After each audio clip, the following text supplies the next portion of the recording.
आज जिम वरून रात्री येताना माझ्याबरोबर असा हादसा घडला का काही सांगूच नाही शकत का घडला. तर माझे पुरे चेहऱ्याचे होश वगैरे उडून मी चाललो जिमले चाललो होतो का माझा पहिला दिवस जिमचा होता. तर मस्त आज मी गोरा दिसतो ना. मग इकडे मग जिम काही बंद होती थोड्या वेळानं खुलणार होती. तर हा इकडे भेटला तर मस्त हा गाडी नेत होता. तर हा टकल्या महाराज भेटला यार, जे टकल्या महाराज की म्हणलं. मग जिम वगैरे खुलली. जिम वगैरे मध्ये मग आम्ही एंट्री केलो ना. एंट्री वगैरे केल्यावर मग ते आता रिॲक्शन कसं आहे. जिम म्हणजे पहिला दिवस होता ना माझा. आता एवढे पोरं होता आपला पार्टनर होता एक. खरं मारून पाहिलं 5-5 किलोचे डंबल्स. तर कसा वाटतं म्हणून चांगला वाटला बा म्हणलो. 5-5 किलोचे 10-10 20 मारलो दोन याच्यावर वाटला. मग दुसरीकडे गेलो ना. एक अवघा बॅकअप मारलो. बॅकअप 50 किलोचा डायरेक्ट धरलो. पहिल्या दिवशी 50 किलो मारलो आणि घरी आल्यावर आता कसा होते का नाही माहित नाही. ते पोरं तर म्हणाचे भाई दुखते रे बाबा म्हणले तू एका दिवशी 50-50 किलो मार झाला. हे मारून दिलं 30. मग इकडं मग निघलो आम्ही घराकडे. रात्री मग हा पाणी येत होता झिमुर पाणी पडेल बलकी दादा का का म्हणल्यावानी.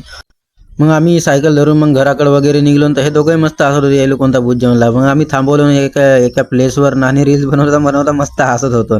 काय आमचा काही रील्स जमायचा. मग आखरी फायनली जमला. यायचा हसणंच काही कमी नव्हता. भाई मी तुम्हाला स्टार्टिंगला सांगलो ना कोणत्या माझ्याबरोबर हादसा घडला म्हणून. तो आता ह्या ब्लॉग मध्ये नाही पुढच्या पार्टमध्ये टाकतो. तर तुम्ही पहा नक्कीच. आणि घरी पोहोचलो मग भाई माझी पुरी धगधग